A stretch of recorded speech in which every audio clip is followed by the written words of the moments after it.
U.S. Fish and Wildlife has started the process to list the Eastern Hellbender as an endangered species. This video is going to cover the biology of this organism, the conservation threats that it faces, and what this listing is going to do. Let's just hop right into it. I'm going to make sure all of the sources from this chaotic vision board are included in the description down below, but what we are talking about is Cryptobranchus alleganiensis, the Eastern Hellbender. This is an extraordinary salamander species. It is one of the largest salamander species of the world, and it is endemic to the eastern United States. These are a large species of salamander found in fast-moving waters.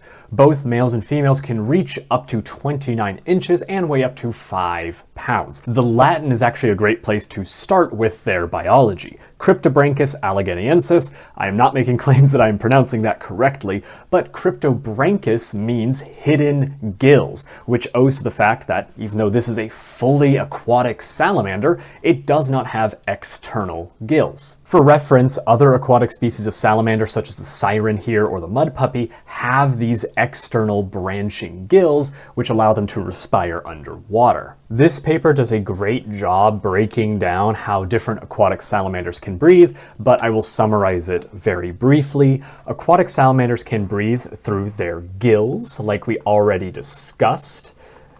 We can show that very easily with the sirens and the mud puppies here. They have external gills, which function very similar to fish gills. However, these salamanders can also breathe through their lungs. Now, the difference here is that different salamanders have different lungs, so to speak. So species like the siren actually have fairly well-developed lungs. They can breach the water and grab a gulp of air, while species like the mud puppy and the hellbender actually have very rudimentary lungs that essentially act just like a sac. But the third way is primarily how hellbenders breathe, which is through cutaneous respiration.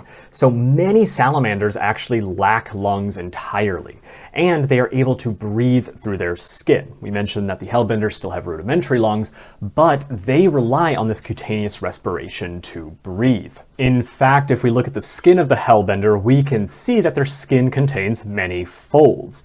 This actually increases the surface area of the skin so that more water can touch it, and thus more oxygen can be absorbed from that water. Additionally, the salamander's body is quite long and flattened, which allows them to have a more optimal surface area to volume ratio, again, just making cutaneous respiration more effective for this species. The hellbenders can still breathe with their lungs. In fact, some research has shown that they can live in hypoxic environments without oxygen for up to 11 days just by gulping water, gulping air, but they still rely on cutaneous respiration in order to survive. The species portion of their Latin name refers to the Allegheny Mountains. Again, not claiming to pronounce anything correctly, but this is a mountain range primarily found in Western Virginia and in this purple region here. It should be noted that the hellbender's range actually extends beyond the Allegheny Mountains, as we'll discuss in just a second. On the topic of names, they do have a variety of common names, and I thought it was interesting that the origin of the name hellbender is actually rather unclear. It was thought that it was a creature from hell that is bent on returning, but other names include snot otter, due to the slime they can produce, lasagna lizard, devil dog, mud dog, water dog, grampus, Allegheny alligator, and Laverian water newt. Common names are common names. They can mean anything, even if they're not biologically accurate. So just thought I'd throw that in there. Because of their cutaneous respiration, these salamanders are typically found in fast-flowing, cool water. Fast-flowing water mixes more often, so there's actually more oxygen within that water. Think of it, if you've ever owned an aquarium, you have a bubbler to disturb the top of the water. That is so that oxygen can enter the tank. But they're also in cooler water because, like other reptiles and amphibians, they are ectotherms, and cooler water typically has a little more oxygen inside of it than warmer water, but also it slows down the metabolic rate so that they actually require less oxygen in order to live. So when we say fast-moving water, this is typically what we're looking for. This is a common feature all over the Appalachian Mountains, wide and very shallow streams that have a lot of riffles and water that is turning over oxygen in the environment. But also the rocks themselves are of critical importance to the salamanders. They are reliant on very large and flat stones. There is an image here that I really enjoyed. Here we go. So this image here, they rely on these large flat stones not only to protect themselves from predators such as raccoons or snakes or birds, but also their young. The larvae and the eggs are all deposited within these, or I guess I should say underneath these large flat boulders. But these salamanders actually have a fairly small home range size. For females, it seems to only be about 28 square meters, and then for males, roughly 81 square meters. So it's a very, very small range size, but they also tend to have home ranges that overlap, but they don't tend to be in the same area at the same time. They actually somewhat defend their territories, particularly during the breeding season when they are trying to protect their young. The historical range of hellbenders is thought to be on these areas marked in gray. However, areas where healthy populations actually exist are marked here in yellow. And just note that this is a little bit of an older map, so these exact boundaries may change and likely have changed in light of recent events that we will talk about shortly, such as Hurricane Helene. This is a great time to pivot to the conservation of these species. If we look at the historical abundances of these hellbenders, you find reports of someone catching 34 hellbenders in 4 hours. And from 1932 to 1948, Swanson reported collecting and permanently removing 650 hellbenders from a 3-mile stretch in Pennsylvania. Also, mark recapture studies. This is just a method for determining the size of a population. They estimated abundances in 1973 at around 1,100 hellbenders in about a 2.67 kilometer stretch in 1969. And then in a single portion of that river, they found 269 hellbenders. I can say that, nowadays finding hellbenders can be very difficult, even if you are in the best populations, such as those in Tennessee and Western North Carolina. They are just very difficult to find. But the conservation of hellbenders is nothing new. We have been trying to conserve, the royal we, have noted that since, here we go, 1957, it was noted that the hellbenders range was rapidly shrinking as a result of human modification in stream habitats. In 1971, Dundee listed siltation, general pollution, and thermal pollution as being responsible for eliminating the hellbender from much of the Ohio River drainage. So conservation impacts have been well known for many decades. And in fact, hellbenders are already classified as endangered at the state level in Illinois, Indiana, Maryland, Ohio. They're considered rare in Georgia. There are special concern in New York, North Carolina, Virginia. They're on a watch list in Missouri, and they're deemed in need of management in Tennessee. So there have been a large number of conservation endeavors that have been underway for the hellbender. In fact, in 2011, U.S. Fish and Wildlife Service listed the Ozark hellbender, which is a subspecies of the hellbenders, as endangered throughout its range. You can see the range here in green, largely, or I guess entirely within Missouri and Arkansas. Conservation work has already been underway for these species, as we'll touch on near the end of the video. But this new proposal is wanting to list the other subspecies, the Eastern Hellbender, essentially making the entire species endangered throughout its range. And so, of course, why? Why are they needing to have protections? Well, in the case of the Ozark hellbenders, they actually saw that the abundance of individuals, so realistically the number of individuals, has dropped by around 70% since the 1970s. So, of course, for that subspecies, that's a very obvious conservation concern. 70% of the abundance is gone. we need to conserve them. But why are we now adding on the other subspecies nearly, 13 years later? I think this line from the U.S. Fish and Wildlife Service actually does a great job of explaining why the Eastern Hellbenders need conservation work now.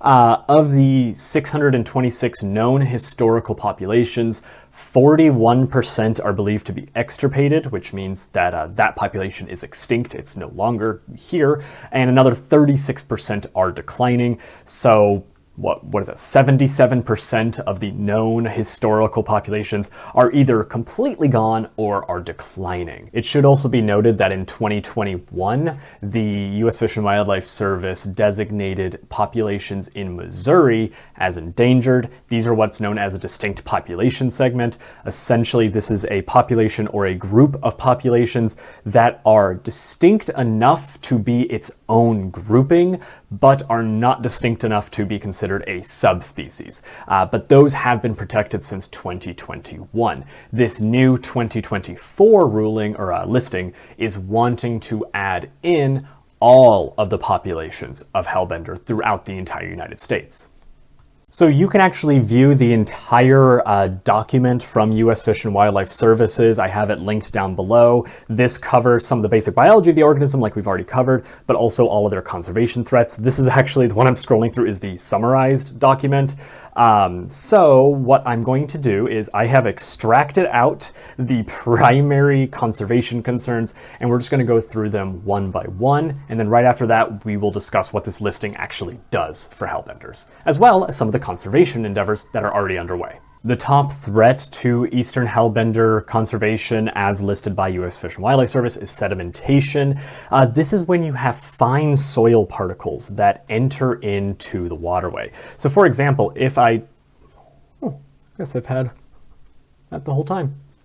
Oh well. So if we have some water such as this that I have in the deli cup and you add some type of sediment, I'm just going to use salt, you can very clearly see how it becomes very, very saturated. So this is what sedimentation essentially looks like, but of course with much more things other than salt. You can see now that the water is cloudy, you can't see my face behind it whatsoever, and this is what sedimentation essentially looks like. Unfortunately, what this causes for salamanders and Eastern Hellbenders, this does affect all aquatic salamanders, of course, as well as many other species. But these sediments bury shelter in nest rocks. Remember those rocks that are highly important for the salamanders to survive. But they also suffocate eggs, they alter the habitat for crayfish, which are their primary food source, and they degrade habitat for larval and juvenile hellbenders. Sedimentation comes from things like agriculture, road construction, off-roading vehicles. It's a large number of causes, but it has a massive effect on hellbenders as well as many other species. Related to this is water quality degradation. Of course, sedimentation is partially causing water quality degradation, but also things like pollution are going to be affecting this. This will affect things like oxygen levels in the stream, which of course salamanders rely on, so they breathe oxygen through the water. But this is from things like domestic wastes, agricultural runoff, coal mining, road construction, unpermitted industrial discharge, meaning, illegal dumping into the streams. So this is a major issue that is affecting salamanders as well as many other species. I'm going to stop saying as well as many other species because I think you get the point now. You conserve one species, you're going to conserve many others. The next one is habitat destruction and modification, which a big one being dams. So of course, dams are everywhere. In fact, dams have been constructed in every major stream system in the range of the Eastern Hellbender and have contributed to population declines and direct local extirpations, again, local extinctions. But also things like channelization, which is where you are digging drainage improvements or creating irrigation channels. This has negative impacts on salamanders, and another one would be in-stream gravel mining. And gravel mining is something you'll actually see quite a bit. If you think of this as a river channel, right? So we'll draw the actual river portions in blue with the green being earth. What gravel mining does is it extracts extracts gravel either from the sides of the bank, if there's gravel there, or it can extract it from underneath. Either way, what this does is it actually causes, one, sedimentation, like we discussed before. If you are kicking up gravel, then you know how much sedimentation that's going to create. If you've ever had an aquarium and you needed to clean the gravel, you know how dirty that gets. But also, this will create massive erosion, leading to the widening of the stream and the degradation and destruction of habitat. Something that you should really be taking note from all of these, the ones that we've discussed so far, being water quality degradation, habitat destruction, sedimentation. They're all very linked. They're all linked to one another. And in fact, almost all conservation threats are all interlinked and one affects the other. So just keep that in mind, that these don't exist in a vacuum. And also though, solving one will likely solve other issues as well. So the next one is of course disease. And in this case, they're looking at the Chytrid fungus that is affecting many of the frog species around the world, as well as the salamander specific Chytrid fungus. I always mispronounce this, Batrachochytrium salamandrivorans, B-sal, and then Batrachochytrium dendrobatatus, BD. So BD infection of Eastern Hellbenders has been confirmed in every single state where testing has occurred. So that would be New York, Pennsylvania, West Virginia, Ohio, Kentucky, Indiana, North Carolina, Tennessee, Georgia, and Missouri. So even chronic, mild infections of BD can have negative effects on these salamanders. This is actually a fungal disease that affects the skin of organisms. So for an organism that relies on cutaneous respiration, breathing through the skin, you can really see how these fungal diseases can have a dramatic impact. It should be noted that BD, the Batrachochytrium dendrobatatus that is affecting most of the other frog species around the world, doesn't appear to be causing large-scale mortality in hellbenders yet. However, with the rising water temperatures, more contaminants, and degraded habitat qualities, the immune system of individuals can be lowered, which may lead to Chytrid taking over. Additionally, there is great concern about the salamander-specific version of Chytrid fungus. With this little line here, the Appalachian Mountains, a region containing some of the best remaining Eastern Hellbender populations, was identified as a region most likely to have salamander declines from B-sal based on environmental suitability and species richness. This is the salamander hotspot of the world, so of course the Chytrid fungus that is specific to salamanders is going to have a dramatic impact on species. The next one is habitat disturbance, and this is a little bit different than habitat degradation.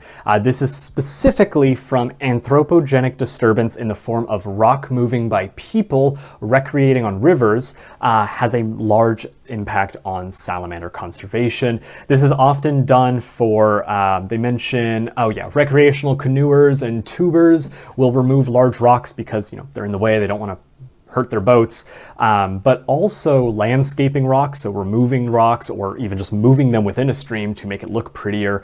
Several sources actually document direct mortality to Eastern Hellbenders as a result of shelter rock disturbance. One thing in particular you'll see me rally on, and this is a photo from David H., and it is this photo here. This made the rounds on social media several years ago, but it shows a rock stack in the background in front of a dead Hellbender salamander. So these rock stacks are often done, I just call them hippie vandalism because I firmly believe that's what it is. They do have dramatic impacts on aquatic salamanders and especially the Hellbenders, since rock stackers will remove some of the largest and most impactful rocks for aquatic salamanders. In fact, the scientists who study them have actually started to not even turn over the rocks themselves. This line right here, Hellbenders can be found beneath large rocks in shallow rapids, so many researchers studying Hellbender populations just turn over rocks looking for Hellbenders, but this alters the flow of water around and underneath the rock, inadvertently disturbing Hellbender habitats. So if you're out looking for Hellbenders, they're recommending you don't lift rocks to go looking for them. You can just go snorkeling and hope you stumble into one, but they also use an inexpensive underwater camera system. So a GoPro would be awesome. I have also used endoscopes, you know, the ones that they put down your throat in order to view the insides. I use those for salamanders fairly often, and you can find them on Amazon for like $30. They're really, really cheap, and it allows you to view Hellbenders as well as many other species for relatively cheap while keeping them safe. And we just have 3 more major impacts listed by the U.S. Fish and Wildlife Service.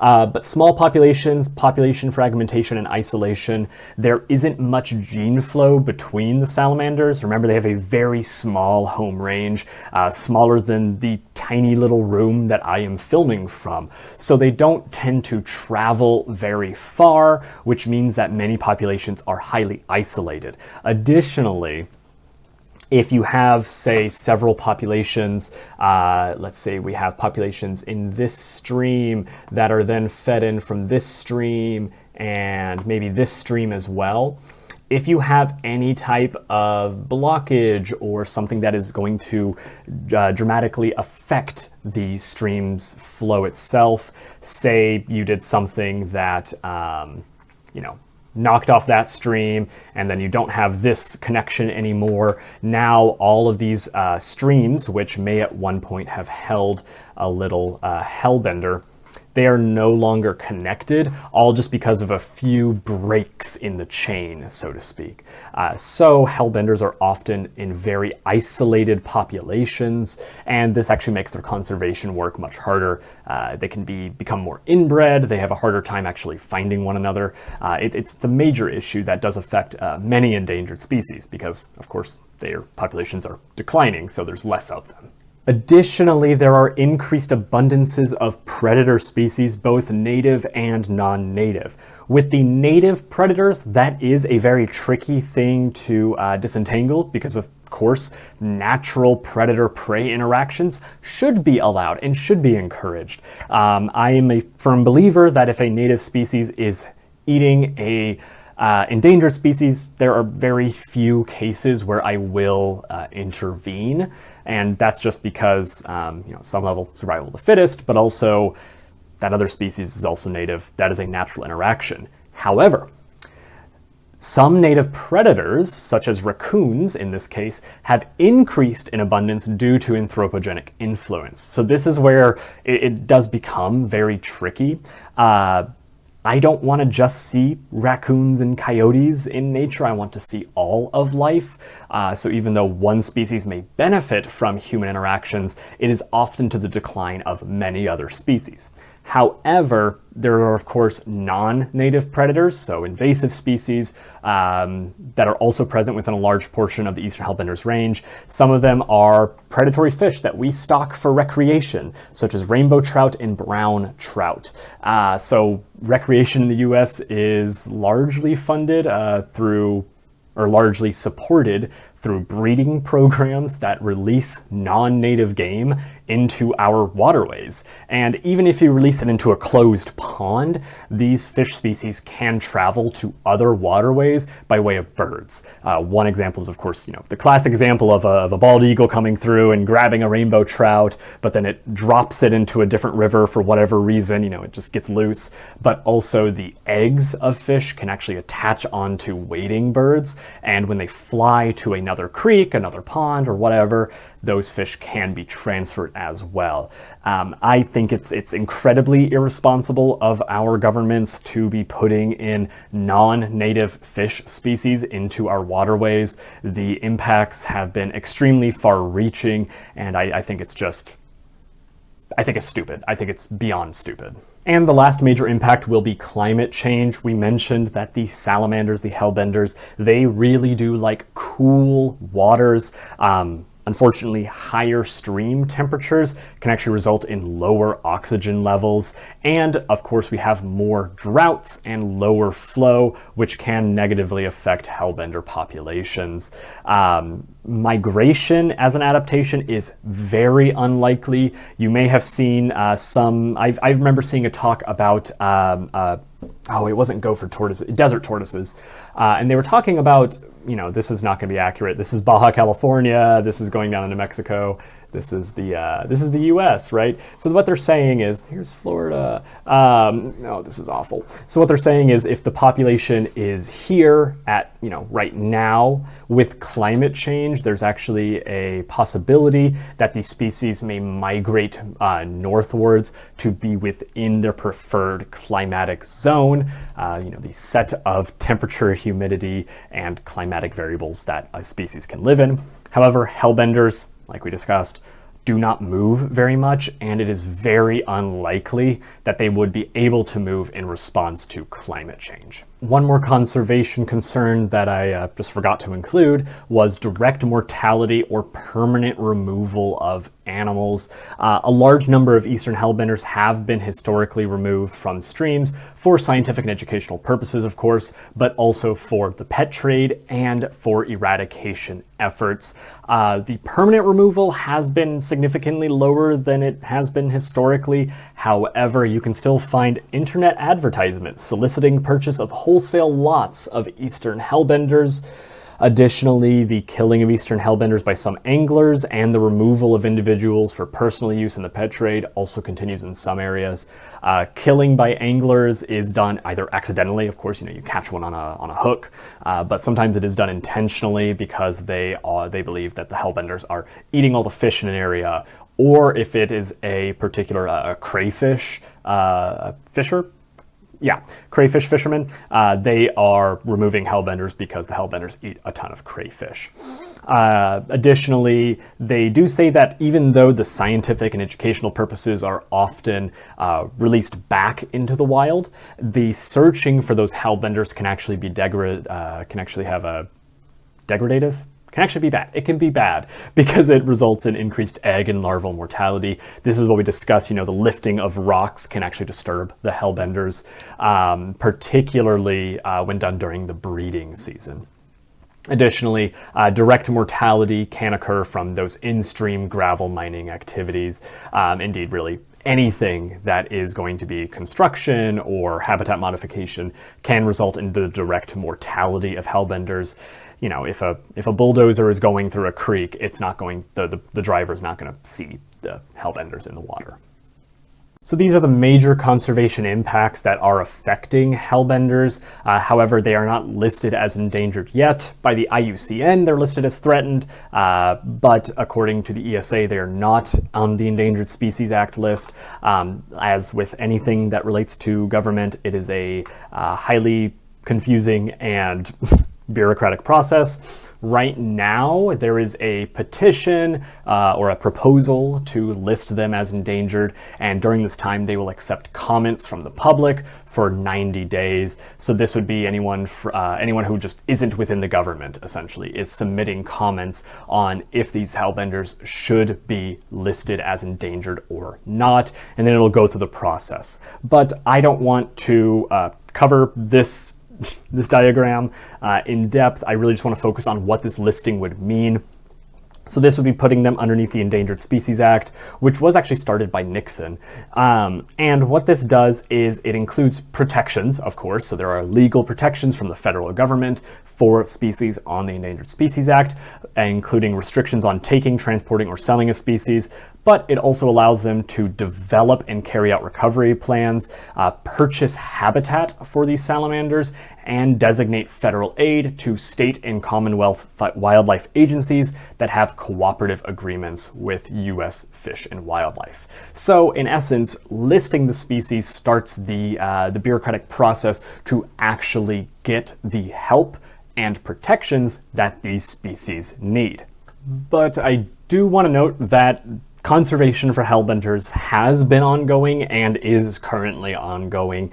This listing will just increase the amount of conservation support that is available. So there's already been a large amount of conservation efforts in terms of habitat protections and making the Hellbenders federally, or I guess at the state level, protected in some way, and now at the federal level.